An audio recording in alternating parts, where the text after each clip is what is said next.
están? Buenas noches todos. ¿Qué tal? Bienvenidos a esta segunda sesión de la semana.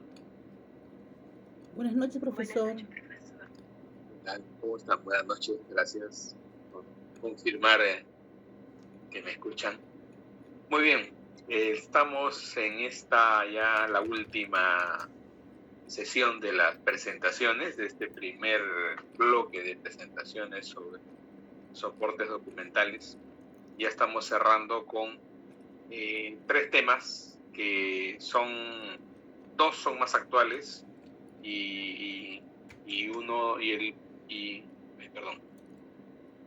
uno es más actual y los otros 2 tienen que ver con la variedad de formatos que podemos encontrar en el caso de los soportes tradicionales.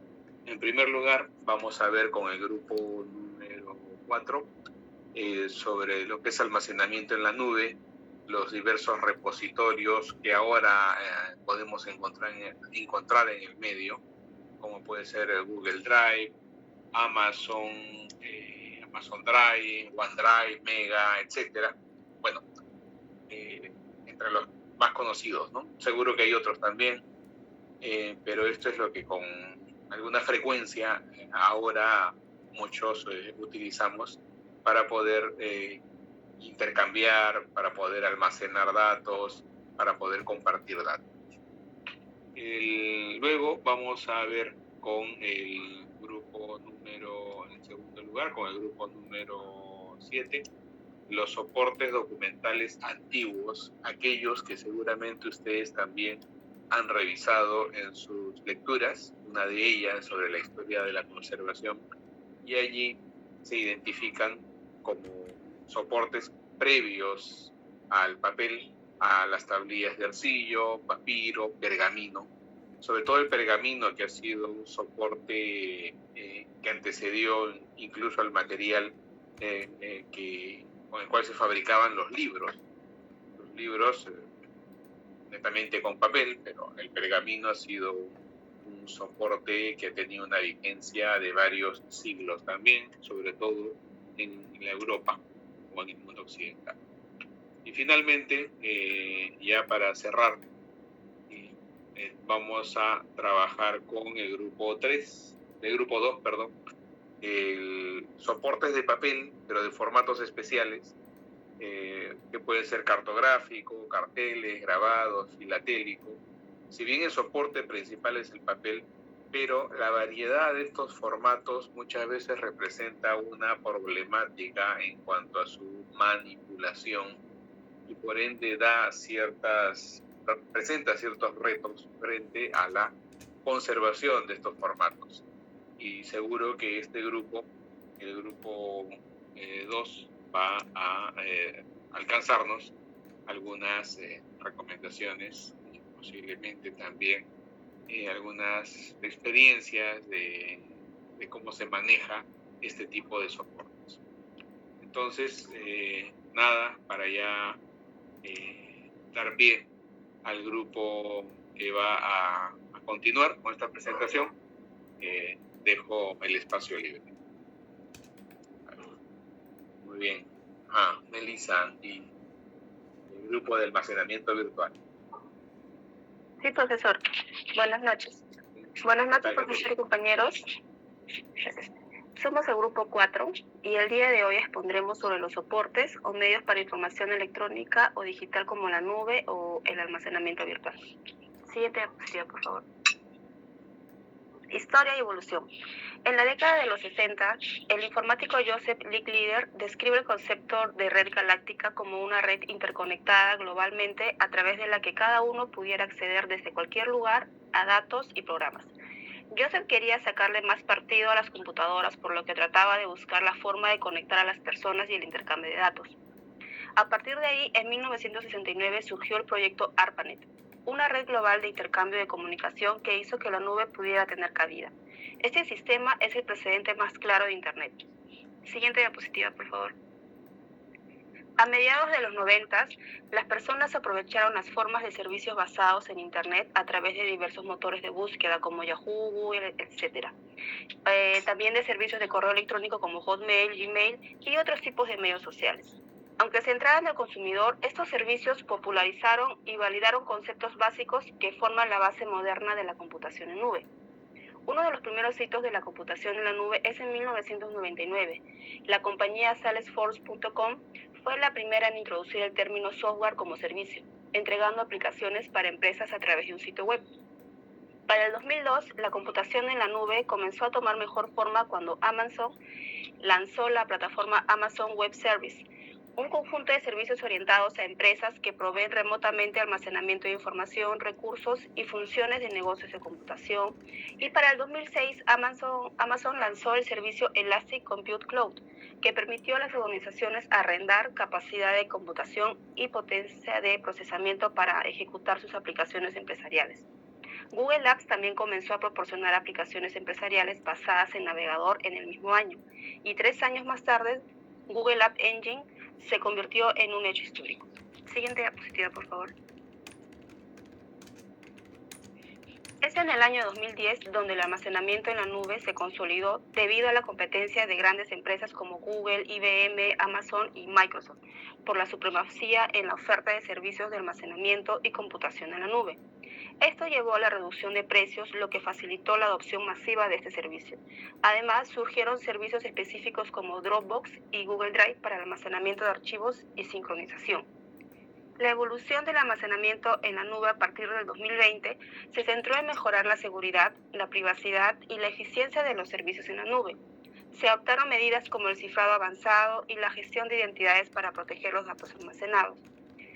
Además, la pandemia de COVID-19 aceleró aún más la migración a esta plataforma a medida que las organizaciones buscaban soluciones de trabajo remoto. Ahora voy a dar paso a mi compañera Michelle. Gracias. Bien, ok. Bien. Gracias, Catherine. Buenas noches, profesor y compañeros. Bueno, ya hablando de la clasificación de nubes de almacenamiento, van a existir diferentes tipos de nube que van a ofrecer una variedad de opciones tanto para empresas como para usuarios. Estos se van a dividir en la nube pública, nube privada y la nube híbrida. En la nube pública es una categoría de almacenamiento que va a ofrecer sus servicios de manera abierta al público, en general a través del Internet. En esta configuración, un proveedor como Amazon, Microsoft o Google es el dueño de la infraestructura y gestiona y ofrece los servicios. A menudo los servicios básicos se ofrecen de forma gratuita y los proveedores también ofrecen autorizaciones de pago para obtener funcionalidades adicionales. Uno de los ejemplos sería Google Drive, Dropbox o Bots. Ya pasando con la nube privada y contraste con la pública, se centra exclusivamente en una empresa u organización específica y sus empleados. En lugar de estar disponible para el público en general, esta nube se aloja en las instalaciones de la empresa y es gestionada internamente o a través de un tercero, para así garantizar mayor nivel de seguridad, ya que los datos residen dentro de la propia organización. La nube híbrida va a ser una combinación de los modelos público y privado. En este caso, el cliente va a ser propietario de una parte de la infraestructura y comparte la otra parte con terceros. Esto va a proporcionar a las empresas una gran flexibilidad, permitiéndoles aprovechar las ventajas de ambos tipos de nube sin incurrir en tantos gastos como en una nube privada. Las nubes híbridas van a ser altamente versátiles y escalables, lo que las convierte en una opción poderosa para muchas organizaciones. Resumiendo, la elección entre nube pública, privada o híbrida va a depender de las necesidades específicas de una organización, tanto en términos de seguridad, control, flexibilidad en la gestión de datos en la nube. Siguiente diapositiva, por favor. Podemos encontrar distintos formatos de almacenamiento en la nube, los cuales son el almacenamiento de objetos, almacenamiento de archivos y el almacenamiento en bloques. El almacenamiento de objetos es una solución eficiente y escalable para gestionar grandes cantidades de datos no estructurados, como imágenes, videos, datos de sensores y más. En lugar de organizar los datos en archivos o carpetas, los objetos se almacenan en buckets, lo que va a permitir una escalabilidad virtualmente infinita. Además, se puede personalizar los metadatos para facilitar el acceso y el análisis de los datos. Esta tecnología es ampliamente utilizada en aplicaciones de las nubes y es especialmente útil para crear nuevas aplicaciones escalables o importar datos existentes para análisis o copias de seguridad. Por otro lado, el almacenamiento en archivos va a seguir una estructura jerárquica de carpetas y archivos comúnmente conocida como servidor de almacenamiento conectado a la red. Este enfoque es ampliamente utilizado en aplicaciones tradicionales y y es utilizada protocolo como el SMB para Windows y el NFS para Linux. Para aplicaciones empresariales que requieren almacenamiento de baja latencia, como base de datos o sistema ERP, se utiliza el almacenamiento en bloques. Cada bloque tiene su identificador único y se va a utilizar para un acceso rápido y recuperación de datos. Esto se asemeja al almacenamiento conectado directamente a una red y es adecuado para aplicaciones que requieren un alto rendimiento y control sobre los datos. Bueno, eso es todo por mi parte. Ahora le doy pase a mi compañero Juan. Gracias. Gracias, Michelle. Buenas noches, profesor y compañeros. Sí, gracias.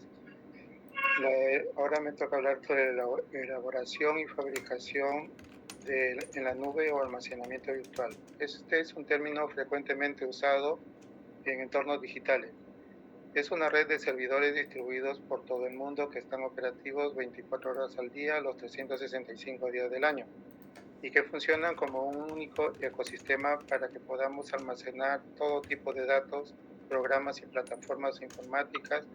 Este modelo permite a los usuarios acceder y satisfacer las necesidades de almacenar grandes cantidades de datos e incluso aplicaciones informáticas en servidores en centros de datos. Siguiente diapositiva, por favor. Ahora vamos a ver los pasos para la elaboración de una nube. Se comienza con el diseño de la infraestructura, que incluye servidores o almacenamiento, redes y componentes de seguridad para garantizar la disponibilidad continua. De ahí la adquisición de un hardware. Estos equipos deben de ser de gran densidad, firmeza y confiables, ya que albergarán grandes cantidades de datos y aplicaciones críticas. Tendrá que contar con una configuración de la red para garantizar la conectividad y el rendimiento adecuados. Implementar un software que se instalará para gestionar y mantener en la nube. Y la virtualización para dividir los recursos físicos en máquinas virtuales o contenedores. Provisión de servicios como almacenamiento de archivos, servidores virtuales, bases de datos, servicios de respaldo, entre otros. En cuanto a la seguridad y cumplimiento, se implementarán medidas de seguridad para proteger la información almacenada en la nube. También se le tiene que brindar un mantenimiento para garantizar el rendimiento, la disponibilidad y la actualización del hardware y el software. Se debe seguir con un monitoreo y gestión para detectar problemas en tiempo real y asegurarse de que todo funcione correctamente. También se le tendrá que brindar un soporte al cliente de la nube para resolver sus problemas y brindar asesoramiento. En cuanto a las actualizaciones y mejoras, la nube se actualiza periódicamente con nuevas características, correcciones de seguridad y mejoras de rendimiento. En cuanto al respaldo y la recuperación, se implementarán políticas para proteger la información de los usuarios ante desastres para garantizar la continuidad del servicio. En esto este proceso varía según el proveedor de servicios en la nube, pero en general estos son los pasos principales involucrados en la creación o gestión de un servicio de almacenamiento en la nube. Siguiente diapositiva, por favor. En cuanto a la tecnología de la información, está desempeñando un rol cada vez más protagonista, mientras que la nube es un conjunto de servidores remotos conectados. El cloud computing o computación en la nube es una tecnología que permite el acceso remoto a software, procesamiento de datos y almacenamiento de archivos a través de Internet.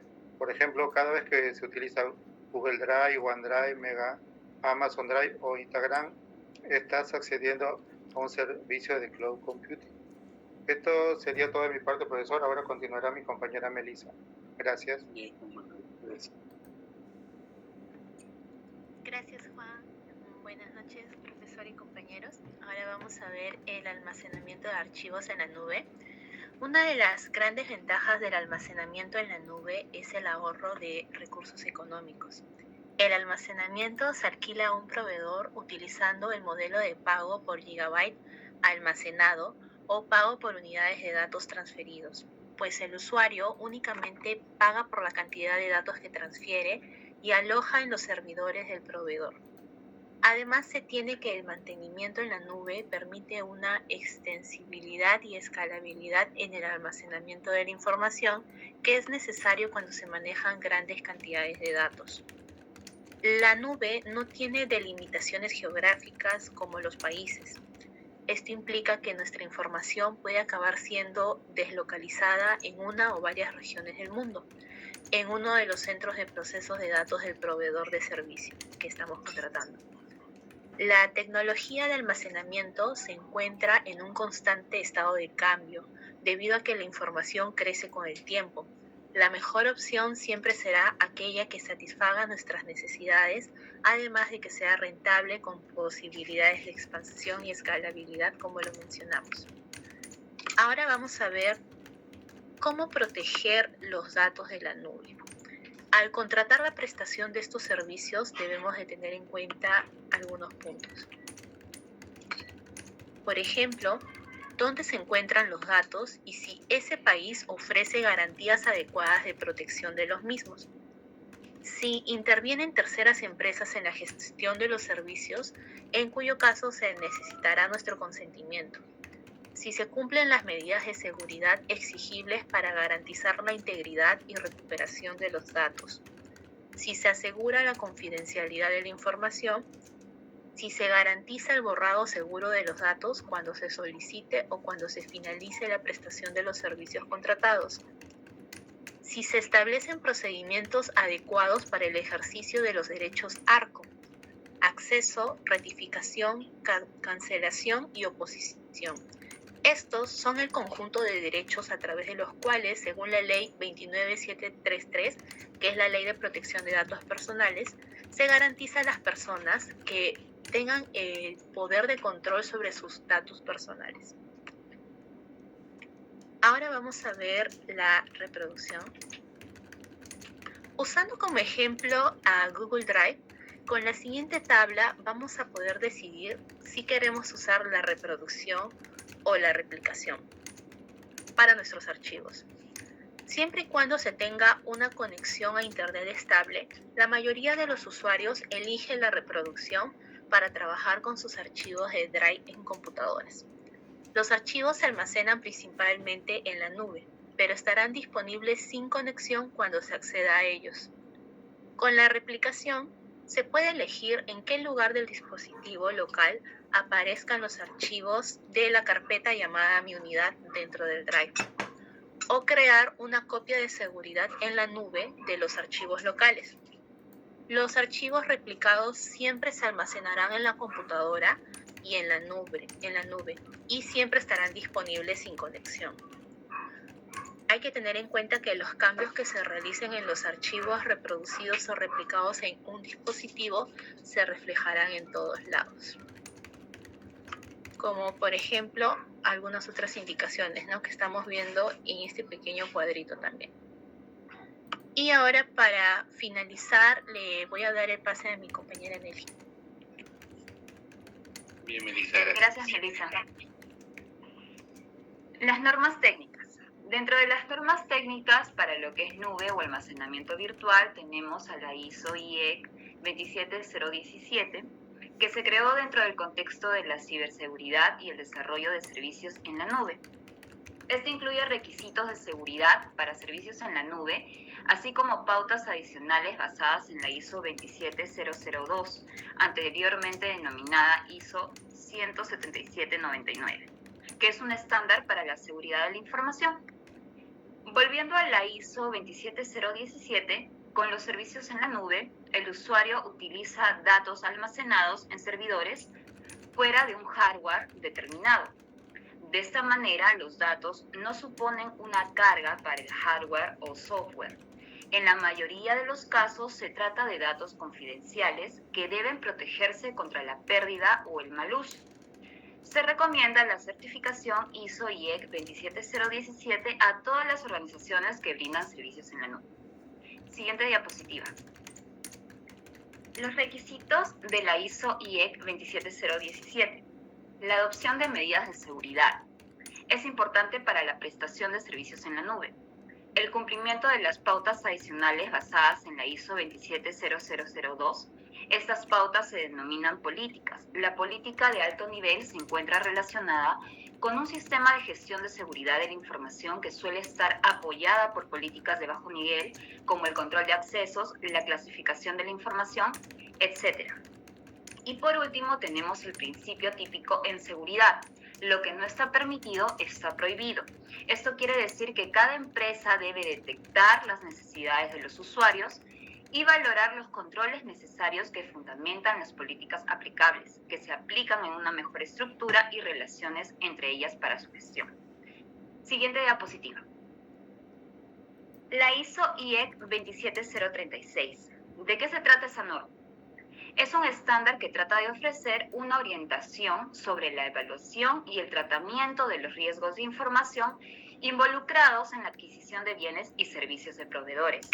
Es decir, el administrador de documentos debe comprender tanto el alcance en el entorno tecnológico como las ventajas de contratar estos servicios, ya que debe de aprender a implementar un conjunto de estrategias para poder asesorar la gestión y el almacenamiento de los datos.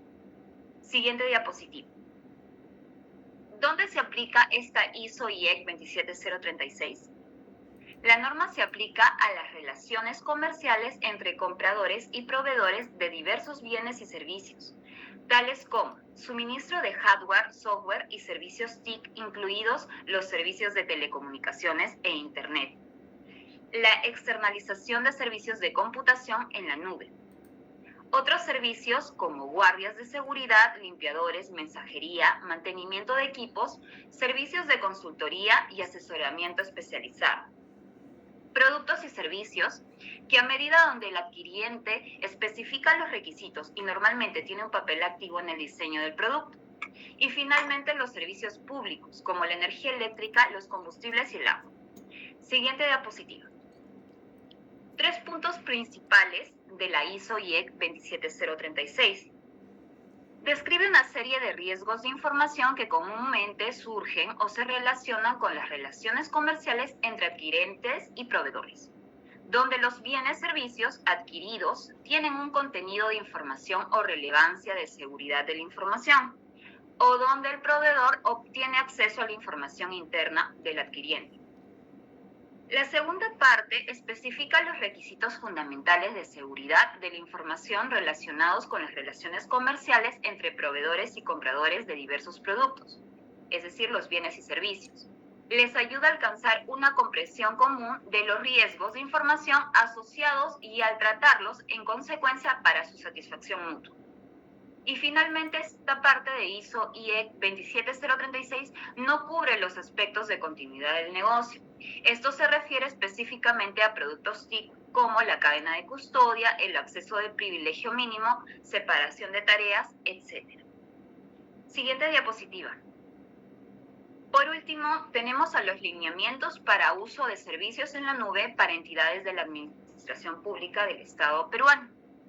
Aquí vemos la resolución de Secretaría de Gobierno Digital 001-2018 de la PCM-CEGDI.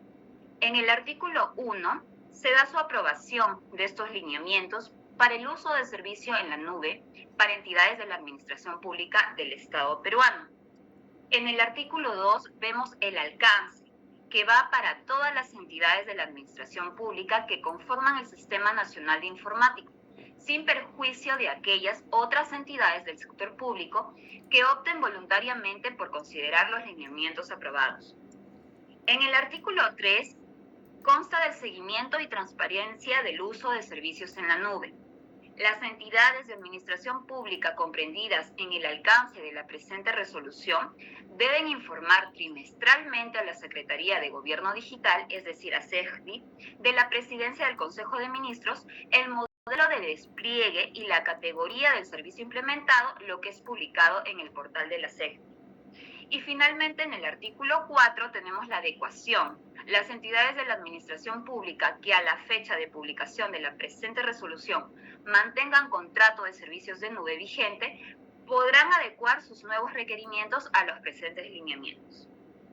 Eso es todo por hoy. Muchas gracias, profesor y compañeros, por su atención. Muy bien, muy bien.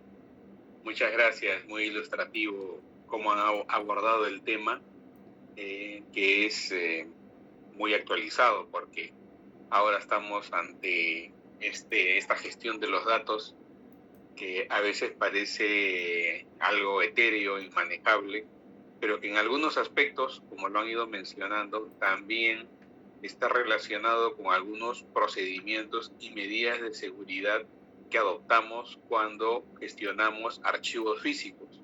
Por ejemplo, la eliminación de archivos que de repente pasan por un proceso de evaluación, saben que debe levantarse pues un acta, ¿no? Generarse algún tipo de responsabilidad para validar que esta eliminación se ha dado y después no aparezcan los documentos en algún lado. Lo mismo pasa con los archivos electrónicos. En estos servicios contratados, las empresas tienen que dar esta certificación de que los datos no van a ser luego vendidos o no van a filtrarse.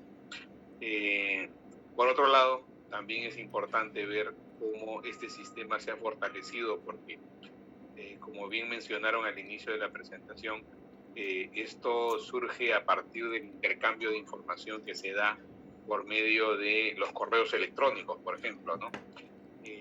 Hace un par de décadas, los primeros correos electrónicos, las bandejas no te aceptaban más de 10 o de 15 megabytes de almacenamiento. Ahora esto es mucho más grande y también depende de si se trata de servicios gratuitos o pagados. Obvio, pues cuando son pagados, mucho mayor. Esto que conviene también resaltar es de que esta disponibilidad de espacio infinita, por decirlo así, bien aprovechado, como bien lo han informado acá en la presentación, depende de cómo uno organice los datos, permite que se ejecuten en línea algunas aplicaciones, se pueda recrear algunos, ya sea de audio, video, y hace no mucho, para ya un poco para ver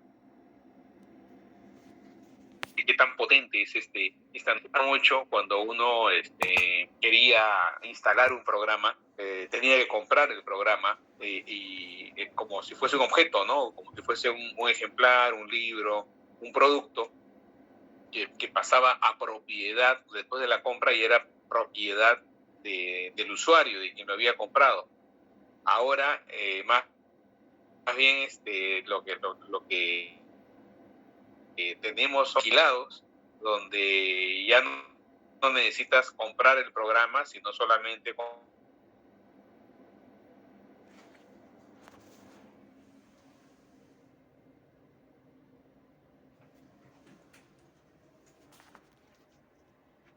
también comprando algún tipo de accesorio, porque el tipo de suscripción que vas a adquirir, ¿no? No te da todos los servicios. Si pongo como ejemplo Office 365, dependiendo del tipo de suscripción, puedes tener solamente correo electrónico y un mínimo de almacenamiento, o quizás acceso a algunas herramientas de ofimática, y si es un servicio tipo empresarial, ya servicios mucho más robustos como una mayor capacidad de almacenamiento y la generación de backups para tener seguros los datos, ¿no? Lo mismo pasa en el ámbito de las copias de seguridad. Estos sistemas deben ofrecer las garantías de que no solamente tienes la información a la mano, sino también con la seguridad respectiva. Pero eso no obvia algunas medidas de seguridad que adoptan algunos que todavía vienen desde el mundo analógico, de que prefieren tener un respaldo físico, quizás en un servidor local, en discos duros, hasta en discos compactos si son menos cantidad de datos, ¿no? Muy bien.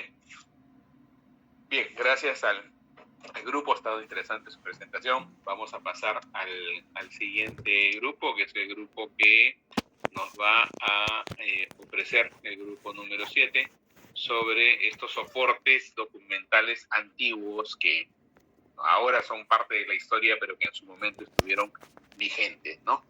Muy bien. A ver, por favor. Ajá, excelente. A ver, ¿quién empieza? Profesor, buenas noches. ¿Qué tal, Cristian? Bien. Buenas noches, profesores y compañeros. Somos el grupo número 7. El tema que le vamos a presentar hoy es sobre los soportes documentales antiguos, tablillas de arcilla, el papiro y el pergamino. El equipo de trabajo está conformado por Leslie Castillo Gladys, Justiniano de la Cruz Mayra, Pajuelo Aguirre Jonathan, Suni Chávez Roxana y quien les habla, Romano Cueva Cristian. Siguiente diapositiva.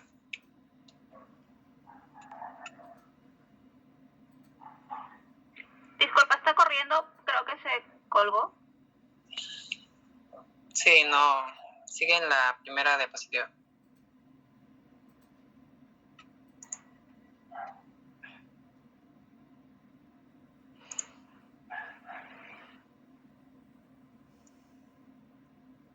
Ahora sí.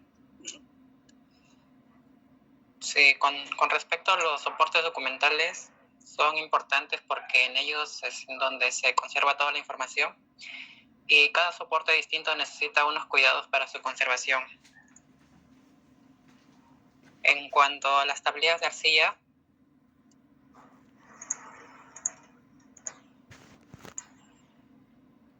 fueron utilizados en la antigua Mesopotamia como un medio de escritura para llevar registros, escribir textos literarios y para la correspondencia personal y oficial.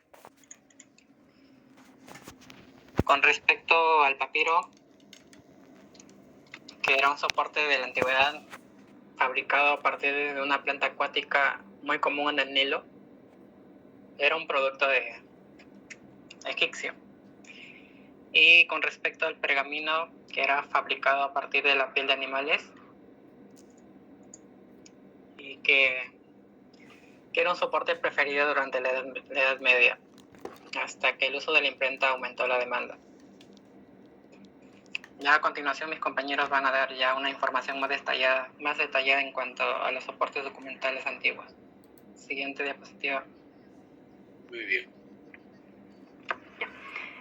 Continuamos. Con lo que es soportes documentales, son importantes porque en ellos es donde conservamos toda la información y cada soporte distinto tiene un tipo de conservación. En estos tipos de soportes, en la antigüedad era donde escribían sus testimonios de su día a día, de sus registros. A estos soportes tenemos dos tipos de soporte, que es el soporte de transmisión directa, donde encontramos lo que es el papiro, el pergamino y el papel, y el otro soporte es de transmisión no directa, donde están todo lo que tiene que ver con una máquina involucrada, ¿no? En esto están los audiovisuales o los soportes informativos. En los tipos de soporte que vamos a ver son tablilla de arcilla, papiro y pergamino. Le doy pase a mi compañera Roxana. Pedite un favor, pon pantalla completa. Se cuelga, me parece. No sé. Ya no hay problema. Se salió. La siguiente exposición es sobre las tablillas de arcilla. Lo que hemos podido investigar como equipo es que su nacimiento se remonta más o menos a la época mesopotámica. Además, si hablamos en sí de la estructura de las tablillas, vamos a decir que eran planchas que eran bastante gruesas y también dentro de estas se trazaba una escritura cuneiforme, ¿no? Por la forma de las tablillas se le denominaba así. También vemos que la arcilla, antes de la escritura, pues se tallaba sobre una superficie blanda que más adelante se endurecería, pues lógicamente, con el secado o al momento de exponerla al sol o cuando se cocía. También hemos visto que el texto que se escribía en estas se hacía en columnas y más tarde en como una especie de línea tirada, ¿no? Horizontal.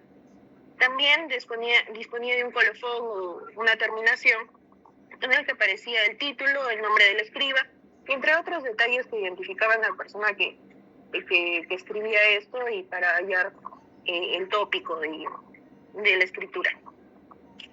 Continuamos.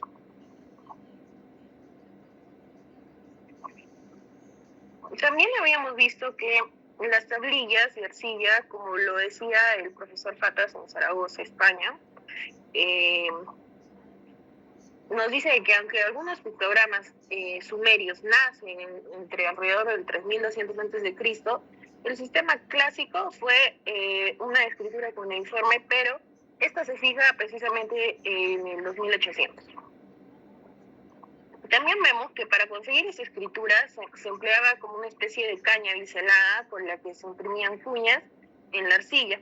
Al principio eran cercadas con cartuchos y luego también eran alineadas con o sin cartucho de izquierda a derecha, y este sistema dura más o menos desde el siglo I, pero el profesor nos comenta que era un sistema bastante complejo.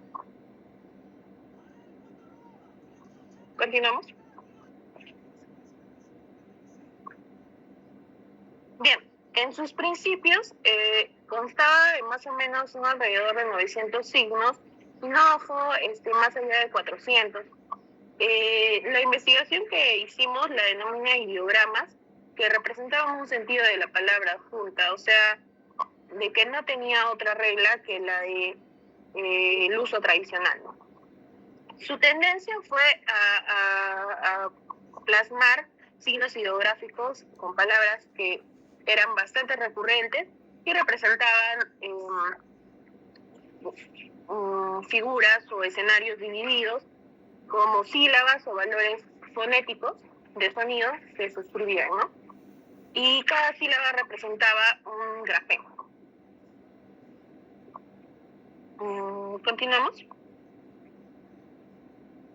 Aquí, como dato adicional, hemos averiguado que estas tablillas de arcilla a lo largo de su existencia han ido siendo recopiladas en CDLI, en sus siglas de inglés, y Mayra les va a proyectar algunos links. Esta plataforma ha ido reuniendo cada una de las tablillas que han ido surgiendo a lo largo de la historia, ¿no? Es un proyecto que alberga más de, si mal no recuerdo, una buena cantidad, más de 500,000 de tablillas, ¿no? Aquí estamos haciendo una interacción dentro de la página en sí misma, y en la siguiente pestañita, Mayra, vemos la de cómo podemos ir navegando, ¿no? Dentro de la página. Es bastante interesante porque también hay unas pestañas para los que deseen interactuar, se les puede compartir el link, en la que incluso se dividen por temas, por años, por autores.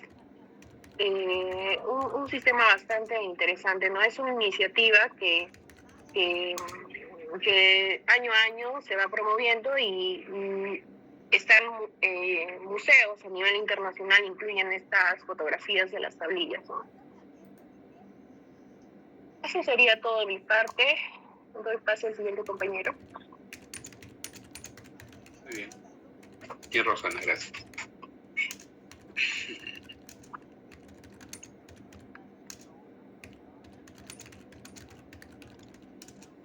Buenas noches, profesor. Buenas noches, compañeros. El tema que voy a desarrollar yo es respecto al papiro.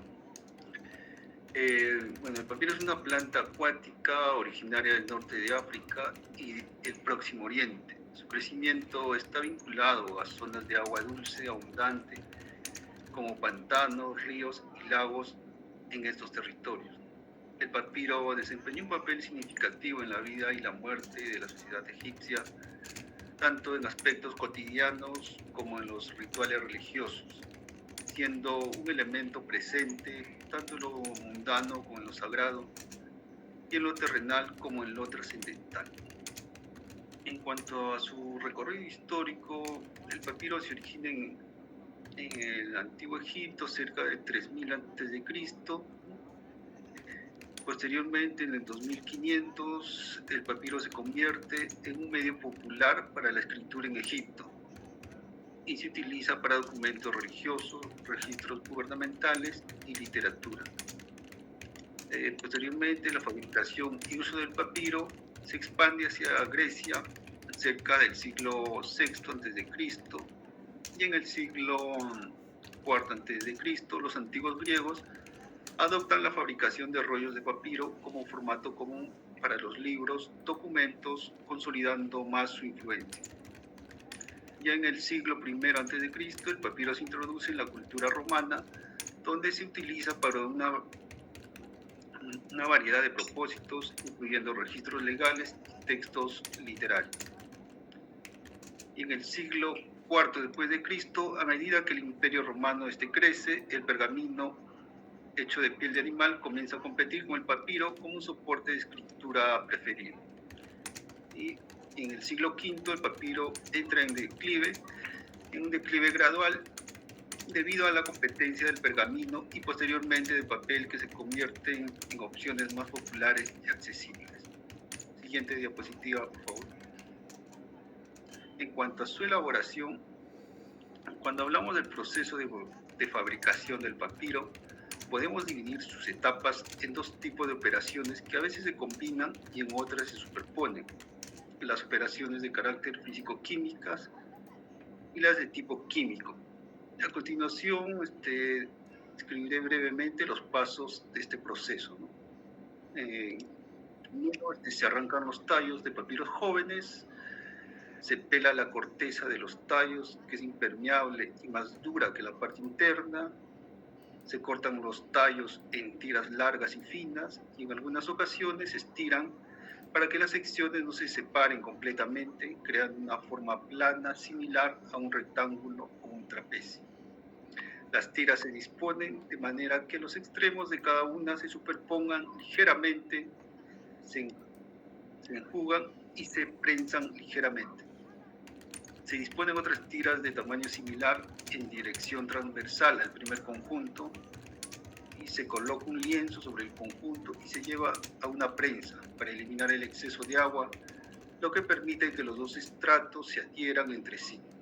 Se deja secar al aire y al sol para que la hoja se adhiera completamente y se blanquee.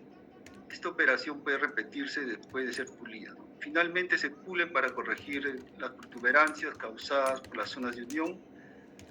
Esta operación se realiza con un bruñidor y se puede utilizar conchas, cantos rodados, piedra pómez o hueso pulido. Después de estas operaciones se obtiene un solo folio y para crear rollos se pega varios folios entre sí utilizando una mezcla de harina y agua a la que se añadía vinagre para evitar la putrefacción. Siguiente diapositiva, por favor. En cuanto a su conservación, el papiro es un material frágil y sensible que requiere cuidados especiales para su conservación y preservación a lo largo del tiempo. En cuanto a su manipulación, manipular el papiro con manos limpias y secas para prevenir la transferencia de suciedad y grasa, evitar tocar directamente las áreas escritas o ilustradas, utilizar herramientas suaves como pinceles o espátulas para manejar el papiro, evitar doblar o enrollar el papiro de manera brusca, ya que esto puede causar fracturas en las fibras. En cuanto a su almacenamiento, guardar los papiros en un ambiente con condiciones controladas de temperatura y humedad para evitar fluctuaciones extremas, utilizar cajas o carpetas de almacenamiento libres de ácido y diseñadas específicamente para la conservación de documentos, almacenar los papiros en posición horizontal para distribuir el peso de manera uniforme y evitar deformaciones, evitar la exposición directa a la luz solar y la radiación ultravioleta.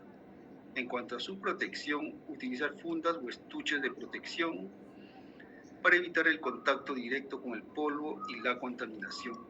Aplicar una capa de sellado o laminado transparente para proteger la superficie del papiro si es necesario.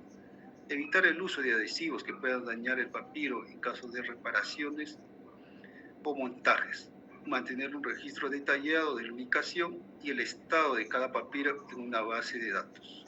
En conclusión, la manipulación cuidadosa, el almacenamiento adecuado, la protección efectiva y la reproducción documentada son componentes esenciales de la conservación y preservación del papiro.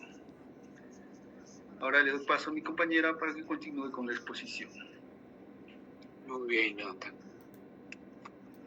Buenas noches, profesor. Siguiendo con... Voy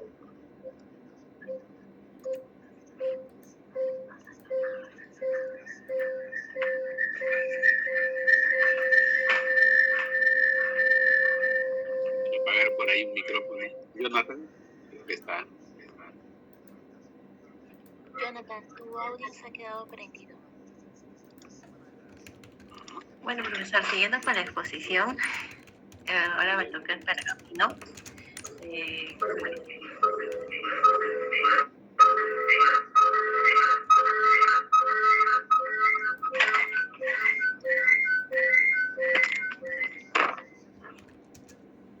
Ya, disculpe, profesor. No hay problema. De producción.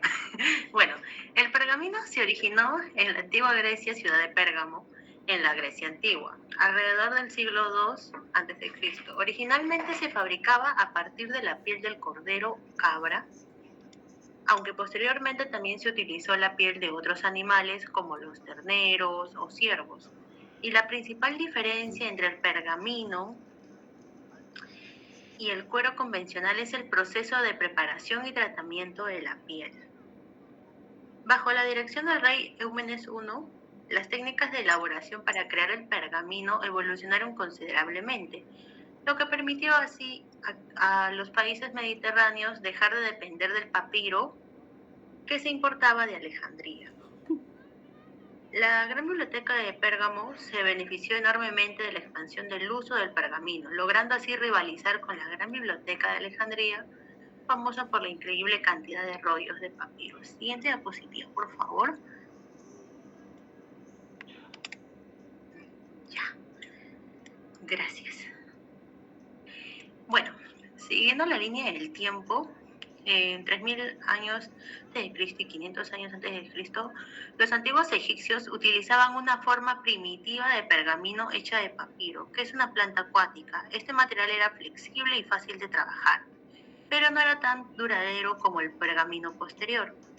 200 años antes de Cristo, el pergamino, como lo conocemos hoy en día, comenzó a desarrollarse en la ciudad de Pérgamo, y los habitantes de Pérgamo mejoraron la técnica del curtido de la piel de animal para así producir un material más resistente y duradero que el papiro. En el siglo I, el uso del pergamino se popularizó en todo el Imperio Romano y se convirtió en el principal soporte de escritura. Los manuscritos en pergaminos eran apreciados por su durabilidad y resistencia con el paso del tiempo. En el siglo III, a medida que el Imperio Romano creció, también se dio la producción del pergamino. Este se expande y se mejora, lo que hizo que sea más accesible y asequible. En el siglo V, con la caída del Imperio Romano y el auge de la Edad Media, la tradición de escribir en pergamino se mantuvo en los monasterios. En el siglo VIII al IX, después de Cristo, con la expansión del Islam, el pergamino se introdujo en el mundo islámico, donde se convirtió en un medio muy importante para su escritura. En el siglo XI y XII, durante la Edad Media, se refinaron las técnicas de fabricación del pergamino, lo que permitió así la creación de manuscritos más duraderos y decorativos. En el siglo XV, la invención de la imprenta por Gutenberg en 1440 marcó un cambio significativo en la producción de libros. Aunque inicialmente se usó el pergamino, pronto fue reemplazado por el papel, que era más económico y más fácil de producir en masa. En el siglo XIX, con la industrialización y la mejora de la fabricación de papel, este último se convirtió mucho más económico y accesible que el pergamino. Y es así como el pergamino fue gradualmente reemplazado por el papel. Y es en el siglo XX ya, a pesar de que el papel se convirtió en el estándar para la escritura, el pergamino todavía se utiliza con fines para documentos oficiales, artísticos o como restauración de textos antiguos. Siguiente diapositiva, por favor.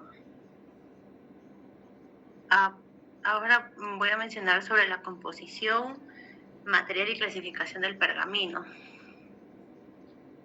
Y bueno, como lo mencioné, es que el pergamino está hecho de piel de animal tratada, como puede ser el cordero, cabra o ternera, pues, ¿no?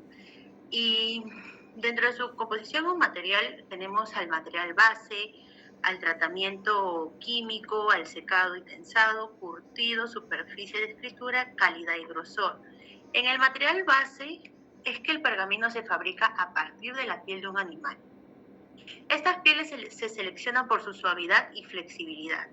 Dentro del tratamiento químico, para convertir la piel en pergamino, se somete a un proceso de tratamiento químico para eliminar el pelo del animal, la grasa y otros tejidos no deseados.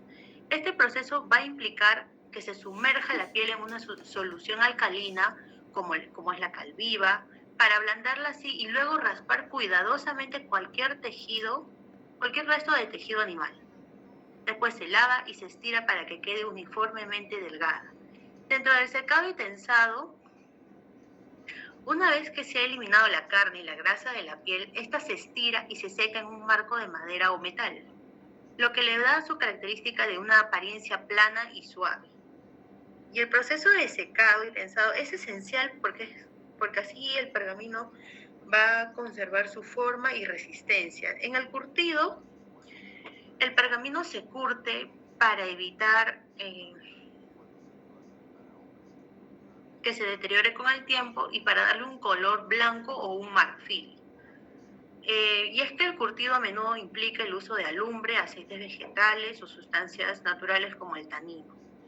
Y en la superficie de escritura, el pergamino es extremadamente lisa y adecuada para la escritura con tinta, lo que lo convirtió para ser utilizado para manuscritos y documentos importantes.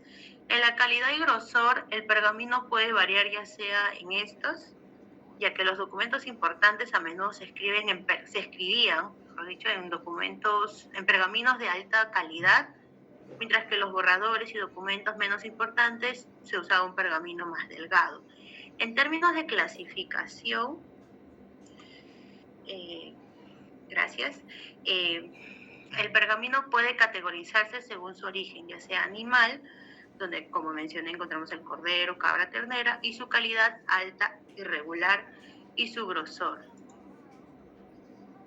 La calidad y el grosor pueden variar según el proceso de fabricación y el uso previsto. Siguiente diapositiva, por favor. Ahora, la elaboración o fabricación implica un proceso cuidadoso de tratamiento de la piel de animal para convertirla en un material adecuado para la escritura y preservación de esta. Aquí vamos a encontrar a la selección de la piel, eliminación del pelo y grasa, raspado y limpieza, lavado, estiramiento y secado y curtido, acabado y corte. Y bueno, en la selección de la piel, como lo mencioné antes, deben ser animales específicos. En la eliminación del pelo y la grasa,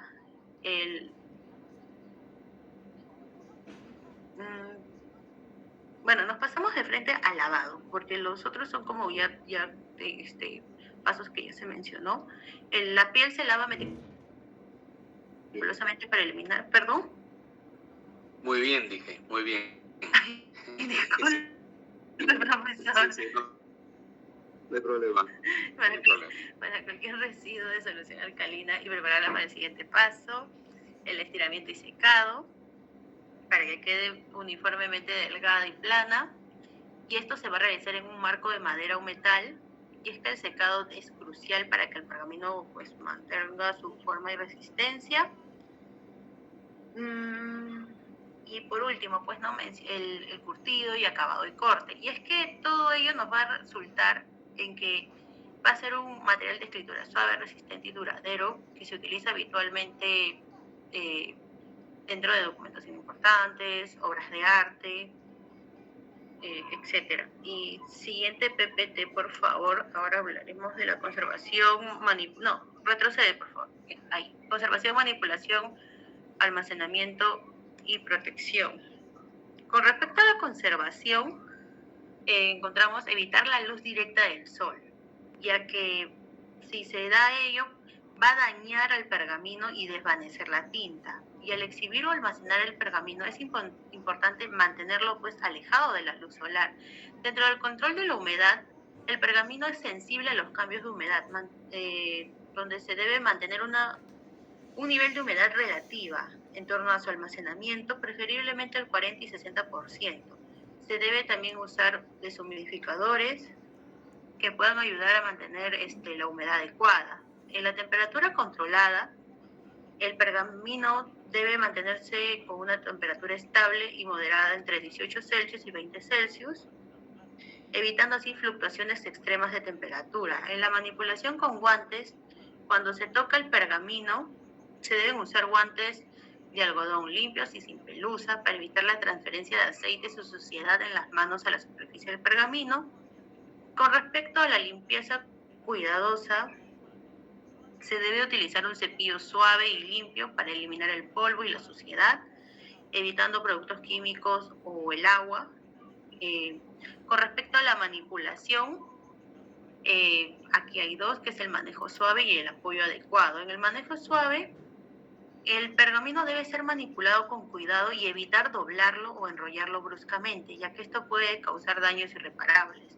Con respecto al apoyo adecuado, cuando se exhibe o se va a mostrar el pergamino, este debe estar apoyado en un soporte adecuado y plano, y así evitando el estrés en el material. El almacenamiento. Los archivos y carpetas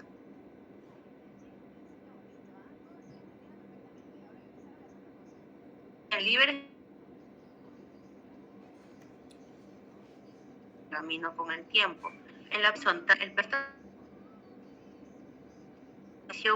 es la más adecuada, ya que la vía que se doble o se arrugue. En la separación, si se almacenan varios pergaminos juntos, se deben colocar hojas de papel separador entre cada uno para así evitar la fricción.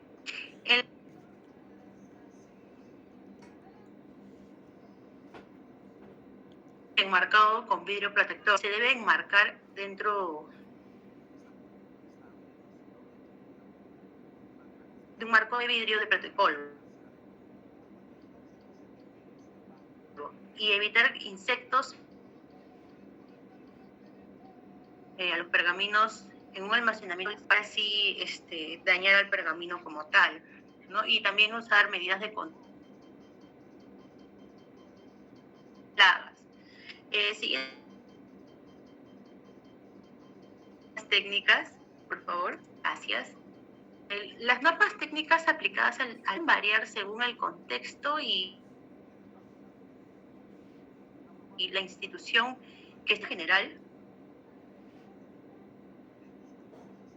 Se puede mencionar algunas, son las normas del documental. En estas normas se centran en la presentación sobre los pergaminos.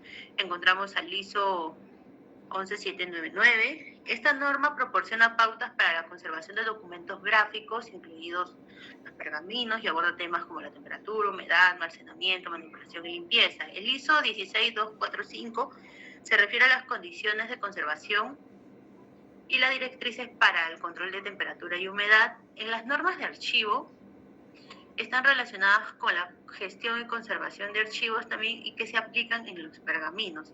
Encontramos al ISO 15489. Esta norma establece principios y directrices para la gestión de documentos, incluido su conservación, acceso y disposición final. En las normas de manipulación y exhibición se encuentra pues que son seguras para pergaminos y se puede aplicar la ISO 18916. Esta norma proporciona pautas para la manipulación y exhibición de documentos gráficos y fotográficos, teniendo en cuenta también los daños físicos y químicos. Y en las normas de almacenamiento encontramos al ISO 11799, que ofrece recomendaciones para el almacenamiento de estos pergaminos, y En las normas de digitalización encontramos a la ISO 19264 y en las normas de seguridad para los pergaminos extremadamente valiosos,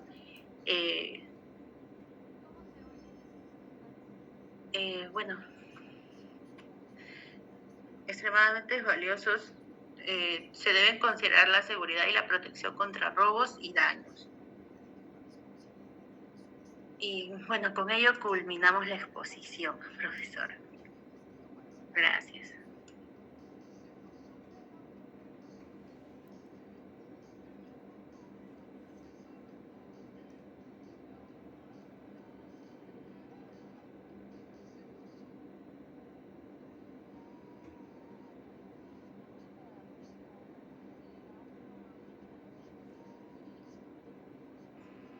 Su audio. Perdón, disculpen. Gracias. Nada,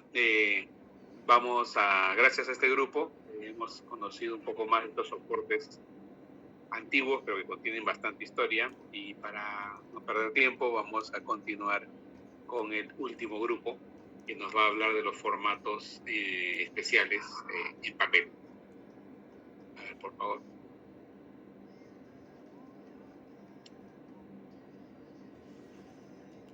A ver, muy bien. Ok. Buenas noches, profesor y compañeros. Continuando con el grupo número 2, nos vamos a exponer el soporte de papel de formatos especiales, que es el cartográfico, carteles, grabados y filatélico. Siguiente diapositiva, por favor, compañero Pascual.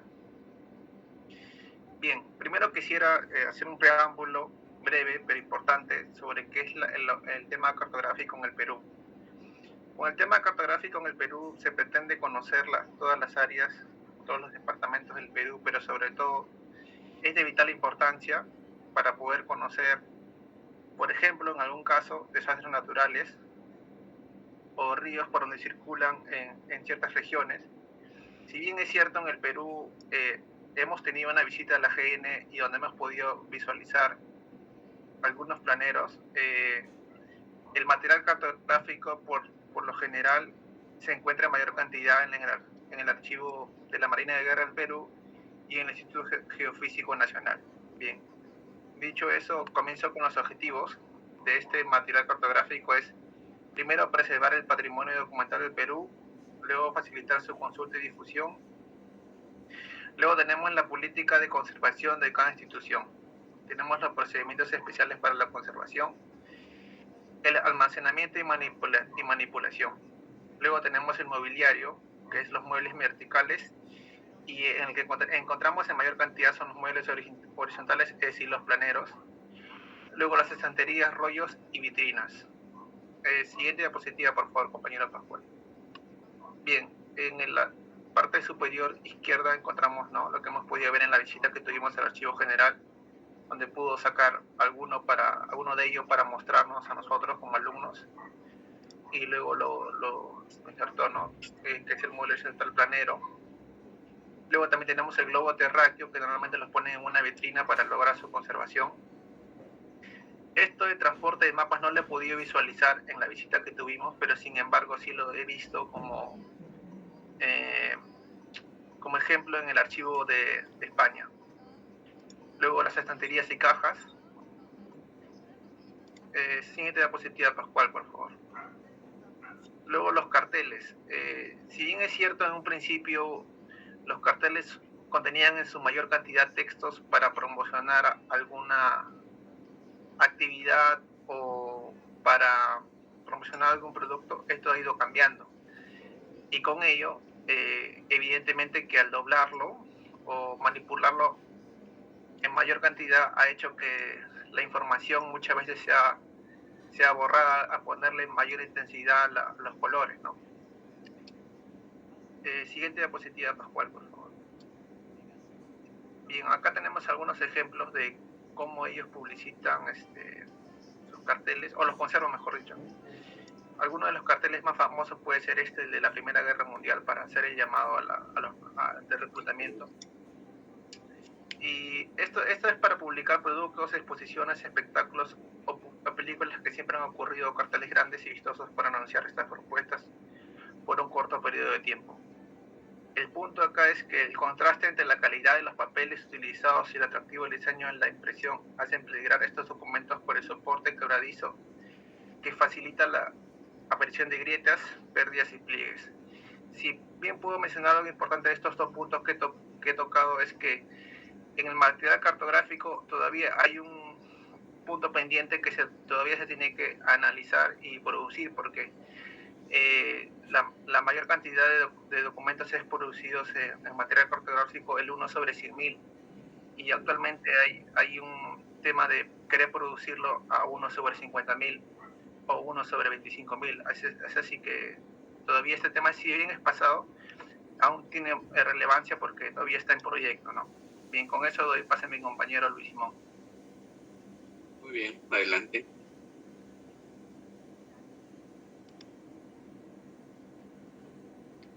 Buenas noches con todos. Buenas noches, profesor. Bueno, a mí me tocó lo que es grabados. Bueno, los grabados han sido pues no utilizados a lo largo de la historia para producir imagen artísticas, ilustraciones, mapas y otros tipos de representaciones visuales. Son apreciados por su capacidad para reproducir detalles finos y su calidad artística. Y han sido también utilizados en libros, revistas, en carteles y obras de artes independientes. Bueno, ahí vemos un grabado histórico, ¿no?, de piedra en el templo de Coriconcha, en Cusco, Perú, pues, ¿no? Y bueno, la conservación básicamente es limpieza en sus diversas variantes, pues, ¿no?, con una desinfección, neutralización de ácidos, tratamiento de manchas y con diferentes métodos también, pues, ¿no?, consolidación del soporte y ocasionalmente también retoques estéticos. Bueno, la segunda diapositiva, la que sigue, por favor. Bueno, aquí es el filatélico. Se refiere a todo lo relacionado con filatelia. La filatelia es una afición o el estudio de los sellos postales y correos, así como otros objetos postales, relacionados también como estampillas fiscales, matasellos y tarjetas postales. En términos más amplios, la filatelia abarca la recolección de clasificación, investigación de exhibición de sellos y objetos postales con fines de estudios históricos, cultural o de colección. Bueno, su conservación es una de ellas, es el clasificador o clasificadores. Se trata de hojas de cartulina con bolsillo de papel y transparente, permitiendo un fácil de acceso a los sellos. Bueno, en esos sellos vemos que hay varios sellos, ¿no?, acá en el Perú. Como está uno de ellos, la batalla de Arica, Colón en Salamanca, la Jura de Independencia y entre otros, ¿no?, que tenemos ahí, y son pocos los sellos, ¿no? Ahí vemos en la foto está un sello, son bastante escasos y elevados, obviamente, esos sellos. Y en la parte de arriba vemos el sello peruano durante la ocupación, en una sobrecarga del escudo chileno también, pues, ¿no? Bueno, eso sería todo, profesor. Muy bien, Luis. Muy bien. A ver, cerramos ahí. Bueno, a ver, perdón. Bien. Hemos visto una variedad de formatos sustentados en papel, porque regularmente nosotros cuando nos enfrentamos a los documentos de archivo pensamos en manuscritos, en mecanografiados. Si hablamos de soportes documentales, incluso incluimos algunos impresos, que son los formatos convencionales. Pero luego, cuando nos enfrentamos a formatos de diferente tamaño, estructura, presentación, a veces nos preguntamos, bueno, ¿y esto cómo lo manejamos, no? ¿Cómo lo podemos disponer? Y hemos visto en alguna de las vistas de la última presentación de que se pueden utilizar planeros o planotecas, y a falta de estos, en todo caso, se pueden envolver los materiales, si son de gran formato, en unos tubos, que puede ser una alternativa también si es que no hay recursos o si son pocos los planos. En el caso de formatos muy pequeños como las estampillas, utilizar algún tipo de álbum con fundas apropiadas para las dimensiones de las estampillas. Igual, ¿no? Cuando se trata de material que es muy sensible a la manipulación, al daño físico, etcétera. Así como en los documentos convencionales de papel, igual se deben atender algunas recomendaciones relacionadas con que uno debe llevar las manos limpias, libres de grasa, de polvo, evitar la contaminación ambiental. Igual son soportes de papel al margen del formato y estarán expuestos a deterioro por el impacto de la luz, el exceso de temperatura, de humedad, o también puede ser que sea un ambiente muy seco, entonces el papel se puede resquebrajar. Y al margen de que sean estos formatos que nos han presentado, siendo la base material del papel, si es que es un papel de una muy pobre calidad, entonces esto también va a afectar la integridad de estos soportes. Aunque regularmente cuando se habla de estampillas, de grabados, regularmente por ser obras o productos muy especiales, también se recurre a soportes o a materia prima, es decir, papel de buena calidad, ¿no? No debería haber muchos problemas en cuanto a la estabilidad del soporte, pero sí hay que tener en cuenta el impacto de los factores externos de deterioro sobre estos materiales. Muy bien, bueno, con esto cerramos esta presentación, esta primera ronda de exposiciones que hemos tenido sobre los soportes documentales, y lo que va a seguir en un rato, y creo que este momento lo vamos a aprovechar para hacer un intermedio un poquito largo para que ustedes primero descansen y segundo, si les da tiempo, de revisar algo final de los materiales que tienen en el aula virtual o de lo que ya hemos ido viendo en las presentaciones, lo pueden hacer para que ustedes estén listos para poder trabajar con el examen que está disponible en el aula virtual, el cual va a estar a mano a partir de las 10 de la noche. Antes de ir al intermedio y para también saber quiénes están, voy a tomar la asistencia del caso. Por favor, voy a ir llamando y van respondiendo y bueno, luego ya nos vamos al intermedio después de tomar la asistencia, ¿no? A ver, un momentito, por favor. A ver, vamos a llamar a Patrick Agurto. Profesor presente, buenas noches. Buenas noches, Patrick. Michelle Angelia. Presente, profesor, buenas noches. Buenas noches. Melissa está presente. Stuart Aparicio. Bien. Stuart. Buenas noches, profesor presente. Buenas noches. Dana Arias. Buenas noches, profesor presente. Víctor Atuncar. Víctor Atuncar.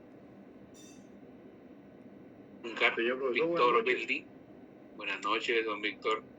Carol, buen día. Presente, profesor. Buenas noches. Buenas noches. Manuel Calderón. Presente, profesor. Buenas noches. Presente. Bien, Manuel. Roberto Calla. Profesor, buenas noches, presente. Bien, sí. César Campos. Buenas noches, profesor. Presente. Buenas noches. Pedro Capristano. Miguel Córdoba. Miguel Córdoba. Presente, profesor. Buenas noches. Buenas noches. Nelly Espino. No. Buenas noches, profesor. Presente. Buenas noches, Nelly. Rocío Gutiérrez. Presente, profesor. Buenas noches. Buenas noches. Pedro Capristano. Ajá, muy bien. John Guamaní. Presente, profesor. Buenas noches. Buenas noches. Mayra Justiniano. Gladys Lescano. Buenas noches, profesor, presente. Buenas noches. Jael Mirano. Jael Alessandra Mirano. Buenas noches, profesor presente. Y es ya el profesor. Yael, ya, gracias. Yael, bien. Catherine Muñoz. Buenas noches, profesor presente. Buenas noches, Catherine. Juan Obando. Buenas noches, profesor presente. Bien. Jonathan Pajuelo. Presente, profesor, buenas noches. Buenas noches. Gerson Parodi. Presente, profesor, buenas noches. Buenas noches. Pascual Ramos. Profesor, buenas noches. Cristian Romaní. Presente, profesor. Bien. Jorge Sarmiento. Presente, profesor, buenas noches. Buenas noches. Luis Simón.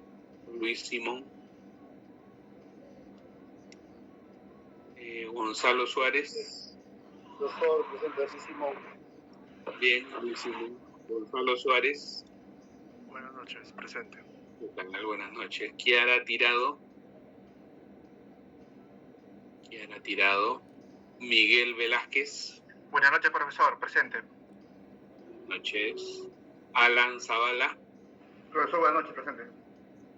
Buenas noches. Natalia Sea. Buenas noches, profesor presente. ¿Qué tal, Natalia? Roxana Zuni. Buenas noches, profesor presente. Buenas noches. Muy bien. Kiara Tirado. Está Mayra Justiniano. Muy bien. Víctor Atúncar.